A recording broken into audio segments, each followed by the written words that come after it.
महाराष्ट्र विधानसभा चुनाव के नतीजे हमारे सामने हैं। 225 से ज़्यादा सीटों के साथ में महायुति की सरकार दोबारा सत्ता में लौट रही है। अब ये समय आ गया है कि इन नतीजों को एनालाइज किया जाए, कुछ चर्चित सीटों की बात की जाए। सबसे पहले हम बात करने वाले हैं अणुशक्ति नगर सीट की, जहां से फहाद अहमद कैंडिडेट थे एनसीपी शरद पवार पार्टी के टिकट पर।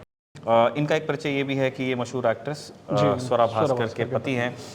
इनके प्रचार के दौरान स्वरा भास्कर ने जो तकरीर की थी उसने काफ़ी लोगों को सरप्राइज़ किया। लोगों को बड़ा दिलचस्प लगा कि स्वरा भास्कर इस तरह की बातें भी कर सकती हैं, इतना फायरी स्पीच दे सकती हैं। एग्जैक्टली। लेकिन उनका प्रचार बहुत काम आया नहीं है। रिजल्ट क्या रहा है हिमांशु अभी तक जो रिजल्ट है, मतलब ऑलमोस्ट रिजल्ट तो फाइनल हो गया है, लेकिन शायद फहाद अहमद ने रीकाउंटिंग की अपील की है, इस कारण शायद अटका हुआ है।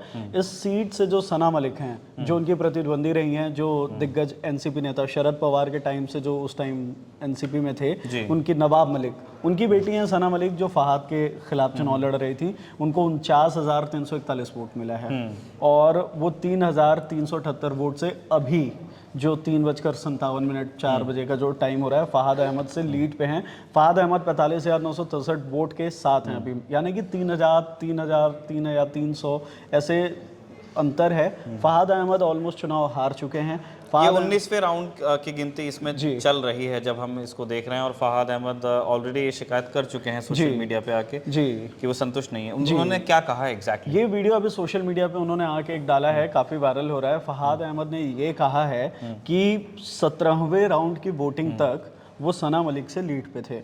लेकिन 17वें राउंड के बाद जो ईवीएम खुले, उस ईवीएम पे फहाद अहमद ने उस वीडियो पे सवाल उठाए हैं। फहाद अहमद का कहना है कि वो जो ईवीएम आए हैं उस पे 99% मतलब चार्जिंग अवेलेबल था, उस ईवीएम 99% चार्ज थी। फहाद अहमद का सवाल है कि अगर वोटिंग के दौरान सुबह 7 बजे से वोटिंग शुरू हुई, शाम के 6 बजे तक वोटिंग चली, तो कोई ईवीएम में 99% तक चार्जिंग कैसे रह सकती है?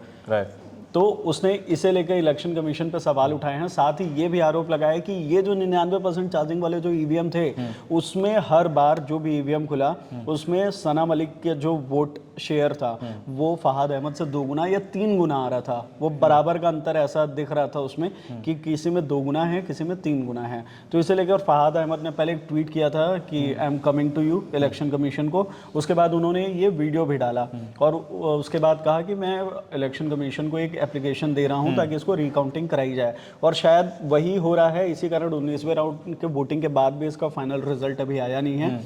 सेम यही चीज स्वरा भास्कर ने भी ट्वीट की है। अणुशक्ति नगर सीट पर आप अगर इसकी थोड़ी सी पॉलिटिकल हिस्ट्री की, पहले के चुनाव में कौन जीते हैं और इसका क्या?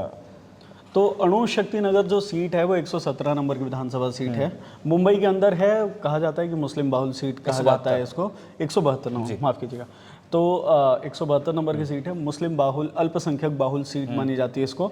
सना मलिक के जो पिता हैं नवाब मलिक, जो दिग्गज एनसीपी नेता रहा करते थे, अभी जो जब पार्टी बढ़ गई तो वो अजीत पवार के साथ चले गए।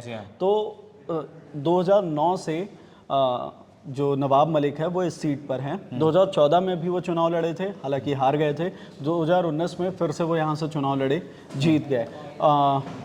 लेकिन इस बीच में जो हुआ 2019 में वो चुनाव लड़े, जीत गए। इस बीच में ईडी और दाऊद के साथ उनका कनेक्शन की बात हुई और उनको ऐसा इल्ज़ाम लगे और उनको जेल हो गई थी। उसके बाद सना मलिक जो है उनकी बेटी, वो लाइमलाइट में आती हैं, मेन फ्रेम में आती हैं, अपने पिता के लिए अपने विधानसभा क्षेत्र में काम करने लगती हैं। कोरोना के टाइम से वो इस क्षेत्र में एक्टिव रही हैं। एक यहाँ पे जो लोकल जो पार्षद वाला जो चुनाव होता है वो भी चुनाव वो यहाँ लड़ी थी, हालांकि हार गई थी। लेकिन सना मलिक तब से एक्टिव है। अणुशक्ति नगर में मेजरली फहाद को इसलिए उतार दिया गया है, फहाद से जो रिलेशन है इस सीट का।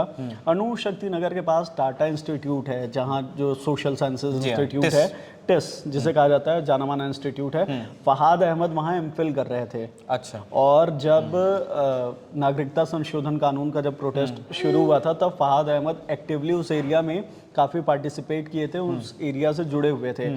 फहाद अहमद भी अल्पसंख्यक समुदाय से आते हैं, मुसलमान हैं और उस सीट में मुसलमान जो हैं उनका वोट शेयर ज़्यादा है, शायद इस कारण इस सीट पे उनको उतारा गया है।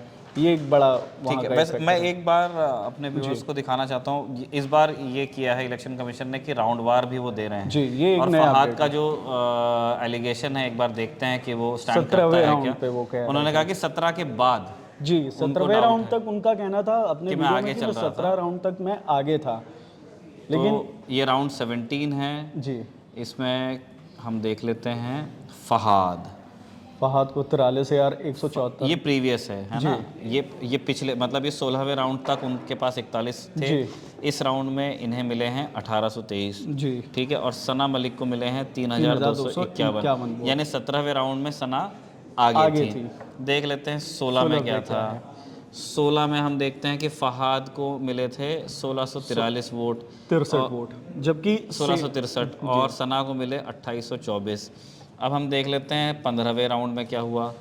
15वें राउंड में फहाद को मिले 1150, सना को मतलब 15, 16, 17 में तो हमको सना ही आगे दिख रही हैं, जबकि एक उनका बार कहना 14 भी देख लेते हैं बिल्कुल। कि अगर राउंड वार कोई, जैसे फहाद कह रहे हैं, जी ये राउंड हमने खोला हुआ है राउंड 14 ये राउंड 14 है। इसमें फहाद को 1663 हैं और सना को हैं 2500। जी 13वां राउंड भी चलो देख ही लेते हैं एक बार। इसमें फहाद को 1335 हैं, सना यहाँ को पे 1685। कम से कम 13 से लेकर 17 में तो हमें तो हर बार सना ही आगे दिख कंसिस्टेंटली रही हमको है। सना आगे दिख रही हैं। तो देखते हैं अब फहाद ने अप्रोच किया है तो इलेक्शन कमीशन उस पर क्या अपनी राय लेता है।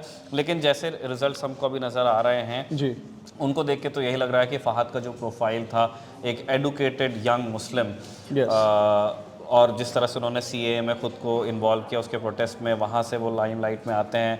ऐसा भी कहा गया कि शरद पवार जो खेमा था एनसीपी का, उसको बाहर से भी मतलब लोगों ने कहा कि आपको फहाद को कंसिडर करना चाहिए, और उसके बाद उनको वो टिकट मिला।